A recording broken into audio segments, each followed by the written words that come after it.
जय शिव शंभू। आप सभी भक्तों का बड़ा भाग्य जो आज आपको शिव चर्चा की एक सच्ची कहानी सुनने का सौभाग्य प्राप्त हुआ है। आज मैंने एक ऐसी शिव चर्चा की कथा सुना रही हूँ जिसे सुनकर आप भी धन्य हो जाएंगे और शिव जी की कृपा से आपकी समस्त मनोकामनाएं पूरी होंगी। इसीलिए कमेंट में जय शिव शंभू, हर हर महादेव, नमः शिवाय जरूर लिखें। कैलाश पर्वत की शांति में जब चारों ओर केवल हिम की निर्वता थी और आकाश में मंद प्रकाश फैल रहा था, माता पार्वती ने महादेव की ओर देखा। उनकी आंखों में कोई जिज्ञासा नहीं बल्कि करुणा थी। उन्होंने धीरे से पूछा, हे स्वामी, इस संसार में कोई इतना सुखी और इतना दुखी क्यों है? कोई सोने के महल में भी रोता है और कोई झोपड़ी में भी मुस्कुराता है। क्या दुखों का कोई अंत नहीं? महादेव मंद मंद मुस्कुराए। वह मुस्कान वैसी नहीं थी जो उत्तर देती है, वह वैसी थी जो सोचने पर मजबूर कर देती है। शिव बोले, देवी, दुख का अंत धन में नहीं, संबंधों में नहीं और ना ही संसार के उपायों में है। दुख का अंत मेरी भक्ति और शिव चर्चा में है। माता पार्वती ने पूछा, पर स्वामी, लोग तो सुख चाहते हैं पर वे दुख ही क्यों पाते हैं? महादेव ने आंखें खोली। उनकी दृष्टि में पूरा संसार समाया हुआ था, क्योंकि देवी, वे सुख को पकड़ते हैं और सत्य को छोड़ देते हैं। यहीं से सुखनी और दुखनी की कथा आरंभ होती है। महादेव ने कहा, देवी, ये कथा केवल किसी समय की नहीं, ये हर युग की कथा है। जब सृष्टि का विस्तार हुआ, जब मनुष्य ने जन्म लिया, तब उसके हृदय में दो बीज बोए गए। एक बीज था सुख का, दूसरा था दुख का। माता पार्वती ध्यान से सुन रही थी। शिव बोले, देवी, जब मनुष्य ने पहली बार सुख को पहचाना, उसी क्षण सुखनी का जन्म हुआ। सुखनी कोई साधारण स्त्री नहीं थी। उसके चरणों से फूल झड़ते थे, उसके मुख से मधुर वाणी निकलती थी। जहाँ वह जाती वहाँ धन आता, सम्मान आता, रिश्ते बनते। राजा उसे अपने महलों में चाहते थे, व्यापारी उसे अपनी तिजोरी में और साधारण मनुष्य उसे अपने सपनों में। माता पार्वती ने पूछा, तो स्वामी, इसमें बुराई क्या थी? महादेव मुस्कुराए, देवी, बुराई सुख में नहीं थी, बुराई सुख के जुड़ाव में थी। जहाँ सुखनी गई वहाँ मनुष्य ने कहा, यह मेरा है, मेरा धन, मेरा परिवार, मेरा मान। और देवी, जिस क्षण मेरा शब्द आया, उसी क्षण बंधन शुरू हो गया। महादेव ने कहा, देवी, सुखनी मनुष्य को सुला देती है। सुख में मनुष्य प्रसन्न नहीं करता। वह नहीं पूछता मैं कौन हूँ, मैं यहाँ क्यों हूँ। वह केवल कहता है सब ठीक है, और यही सबसे बड़ा अंधकार है। माता पार्वती का मुख गंभीर हो गया। जहाँ सुकनी का वास हो गया, वहाँ मंदिर भी सूने हो गए। लोगों के हाथ जोड़ने की जगह गिनने लगे। वह शिव को याद नहीं करते थे, क्योंकि उन्हें शिव की आवश्यकता नहीं लगती थी। देवी, सुख मनुष्य को ईश्वर से दूर करता है। उसी समय देवर्षि नारद पृथ्वी लोक में विचरण कर रहे थे। उन्होंने देखा, लोग हंस तो रहे हैं पर भीतर से खाली हैं।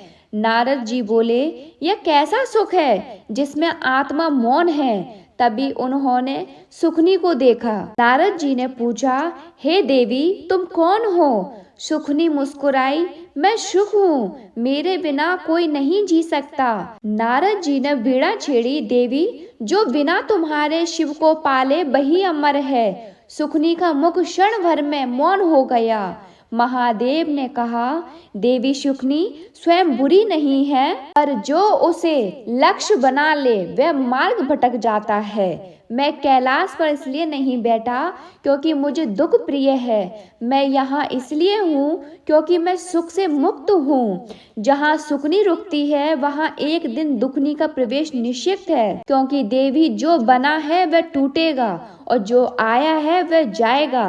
माता पार्वती ने धीरे से पूछा, तो स्वामी, दुख क्यों आता है? महादेव की दृष्टि और गहरी हो गई, क्योंकि देवी मनुष्य को जगाना होता है। देवी जब सुखनी मनुष्य को बहुत गहरी नींद सुला देती है, तब दुखनी को भेजना पड़ता है, क्योंकि जो जागा नहीं वह शिव को देख नहीं सकता। और अब देवी, मैं तुम्हें दुखनी की कथा सुनाता हूँ। महादेव ने कहा, देवी जब सुखनी मनुष्य को गहरी नींद सुला देती है, तब सृष्टि को एक और शक्ति भेजनी पड़ती है। उस शक्ति का नाम है दुखनी। माता पार्वती ने आंखें मूंद ली, जैसे इस कथा को केवल सुन नहीं रही बल्कि अनुभव कर रही हो। देवी दुखनी का जन्म उत्सव में नहीं हुआ, न ढोल बजे न शंख नाद हुआ। वह मौन में आई, आंसुओं के साथ आई। उसके वस्त्र साधारण थे, उसके नेत्र करुणा से भरे थे। वह जहाँ जाती वहाँ कुछ ना कुछ टूट जाता, कभी धन, कभी संबंध, कभी स्वास्थ्य और कभी मनुष्य का अहंकार। माता पार्वती ने पूछा, स्वामी लोग दुख से इतना डरते क्यों हैं? महादेव बोले, क्योंकि देवी दुख झूठ को सहन नहीं करता, और सुख में मनुष्य अपने आप से झूठ बोल सकता है, पर दुख में वह नग्न हो जाता है। उसके पास छुपाने को कुछ नहीं बचता। देवी दुखनी मनुष्य को रुलाती है, पर यह रोना कमजोर नहीं करता, यह रोना भीतर की गंदगी को धो देता है। इसलिए जो रोया नहीं वह बदला नहीं। एक बार देवर्षि नारद दुखनी को देखकर विचलित हो गए। उन्होंने सोचा, यदि यह इतनी पीड़ा देती है तो इसे रोका क्यों नहीं जाता। नारद जी सीधे कैलाश पहुँचे। नारद जी बोले, प्रभु यह दुखनी संसार को कष्ट दे रही है, लोग टूट रहे हैं, बिखर रहे हैं। महादेव ने शांत स्वर में कहा, नारद जो टूट रहा है वही तो झूठ था, और जो बिखर रहा है वही तो अहंकार था। नारद जी नंदी की ओर मुड़े। नंदी अब भी मौन में थे। नारद ने पूछा, हे नंदी क्या दुख आवश्यक है? नंदी ने धीरे से कहा, जो गिरा नहीं वह उठा नहीं, और जो टूटा नहीं वह नया नहीं बना। महादेव बोले, देवी दुखनी किसी को दंड देने नहीं आती, वह दिशा बदलने आती है। जहाँ मनुष्य बाहर देखता था, वहाँ दुखनी उसे भीतर देखने पर मजबूर करती है। देवी क्या तुमने देखा है, लोग सुख में मेरा नाम नहीं लेते, पर दुख में पहली पुकार मेरी ही होती है। हे शिव, इसीलिए दुख मुझे प्रिय नहीं, पर दुख मुझे याद दिलाता है। जहाँ दुख आया वहाँ भक्ति आई, जहाँ भक्ति आई वहाँ अहंकार गया, और जहाँ अहंकार गया वहाँ मैं स्वयं प्रकट हुआ। माता पार्वती ने कहा, तो स्वामी क्या दुख आवश्यक है? महादेव की वाणी और गहरी हो गई। देवी जो सुख से जाग नहीं पाया उसे दुख से जगाना पड़ता है। देवी दुखनी अंतिम शत्रु नहीं, वह अंतिम गुरु है। पर यह सत्य वही समझता है जो दुख में भागता नहीं, बल्कि बैठकर शिव चर्चा करता है। और अब देवी सुनो, कैसे नारद भी इस सत्य को समझ नहीं पाए। महादेव ने कहा, देवी ये समझ लेना सरल है कि सुख बंधन है और दुख गुरु, पर इसे जी लेना उतना ही कठिन है। इसलिए देवर्षि नारद भी एक बार इस भ्रम से अछूते नहीं रहे। नारद जी त्रिलोक में विचरण करते थे। देव, दानव और मानव तीनों लोग उनका सम्मान करते थे। उनके पास भक्ति थी, ज्ञान था और वीणा थी, पर देवी उसी के साथ एक सूक्ष्म भाव भी था। मैं जानता हूँ, महादेव बोले। देवी अहंकार हमेशा कठोर नहीं होता, कभी कभी वह बहुत शुद्ध और सुंदर दिखता है। मैं भक्त हूँ, मैं ज्ञानी हूँ, मैं शिव का हूँ, पर जहाँ मैं आया वहाँ शिव छुप गए। एक दिन नारद जी ने सोचा, यदि सुख बंधन है और दुख गुरु, तो क्या ऐसा सुख नहीं जो बंधन ना बने। यही प्रश्न उन्हें पृथ्वी लोक ले गया। नारद जी एक गृहस्थ के घर पहुँचे। वहाँ परिवार था, हंसी थी, स्मृति थी। नारद ने पूछा, क्या तुम सुखी हो? गृहस्थ बोला, हाँ प्रभु, मेरे पास सब कुछ है। नारद जी आगे बढ़ गए। रात हुई। नारद जी ने देखा वही गृहस्थ छत पर बेचैन टहल रहा था। सब कुछ होते हुए भी नींद नहीं। नारद जी मौन हो गए। अगले दिन नारद जी एक बैरागी के आश्रम पहुँचे। ना कोई संपत्ति, ना कोई संग्रह। नारद जी ने पूछा, तुम्हारे पास कुछ नहीं फिर भी मुस्कुरा रहे हो? बैरागी बोला, क्योंकि खोने को कुछ नहीं। नारद जी उलझन में पड़ गए। जिसके पास सब कुछ है वह भी दुखी और जिसके पास कुछ नहीं वह शांत। यही नारद जी का भीतर हिलने लगा। नारद जी कैलाश लौटे। नंदी वहीं थे, स्थिर अचल। नारद ने पूछा, हे नंदी, सुख क्या है? नंदी बोले, जहाँ खोज है वहाँ सुख नहीं, और जहाँ स्वीकार है वहीं शांति है। नारद महादेव के समीप आए। शिव बोले, नारद, तुम सुख ढूंढ रहे हो और सुख ढूंढा नहीं जाता। सुख तब आता है जब खोज समाप्त हो जाती है। नारद जी मौन हो गए। उनका ज्ञान उन्हें उत्तर नहीं दे पा रहा था, और यही क्षण था जहाँ दुखनी प्रवेश करने वाली थी। देवी, जब ज्ञान मौन हो जाए और भक्त स्वयं से प्रसन्न करने लगे, तभी वास्तविक शिव चर्चा आरंभ होती है। और अब देवी सुनो, कैसे दुखनी नारद के जीवन में स्वयं आई। महादेव ने कहा, देवी दुखनी सबके जीवन में आती हैं, पर हर किसी को वह सम्मान रूप से दिखाई नहीं देती। किसी के लिए वह रोग बनकर आती हैं, किसी के लिए अपमान बनकर आती हैं, और किसी किसी के लिए अहंकार टूटने के रूप में। माता पार्वती शांत भाव से सुन रही थीं। नारद अब भी स्वयं को समझदार मानते थे। उन्हें लगता था, मैं जान गया हूँ। और देवी, जहाँ मैं जान गया आया, वहीं दुखनी ने द्वार खटखटाया। एक दिन नारद जी एक गांव पहुँचे।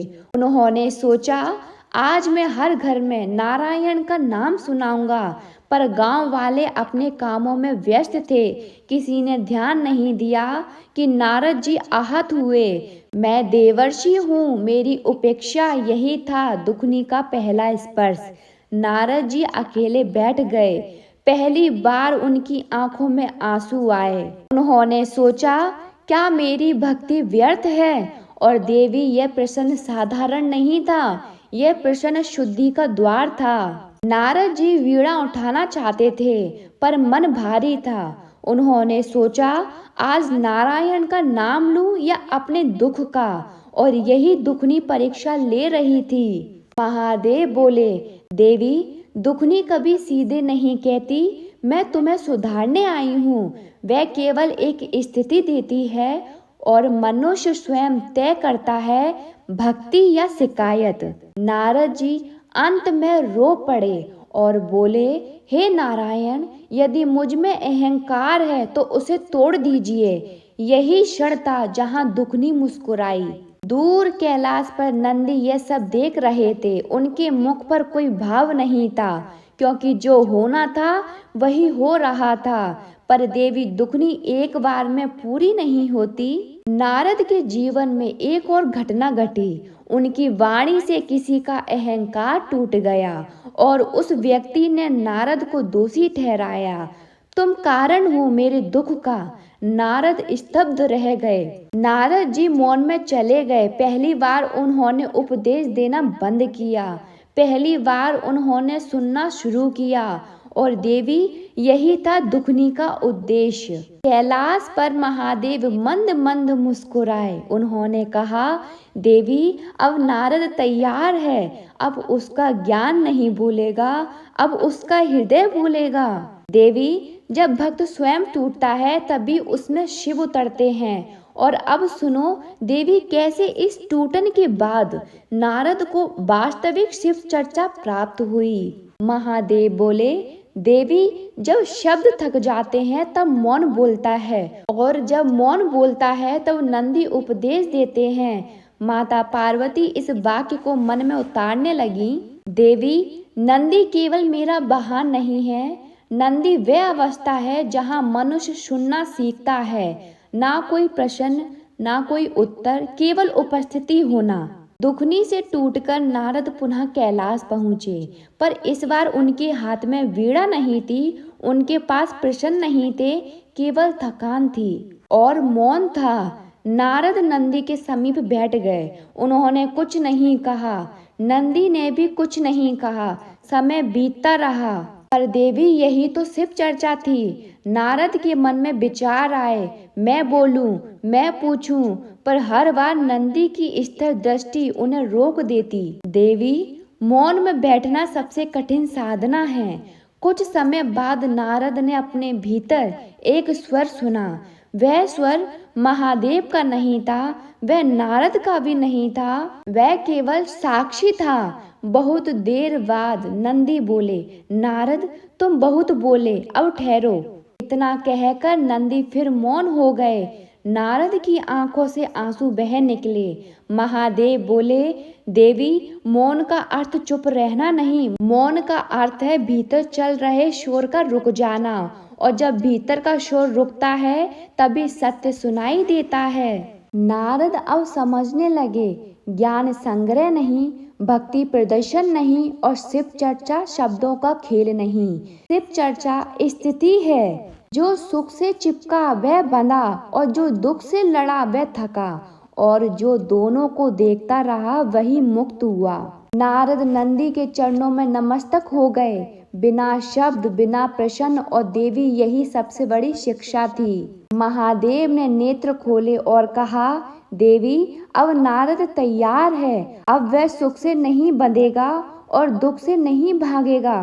देवी, पर यह कथा यही समाप्त नहीं होती, क्योंकि जो समझता है उसकी परीक्षा होती है। और अब सुनो देवी, कैसे महादेव ने स्वयं नारद की अंतिम परीक्षा ली।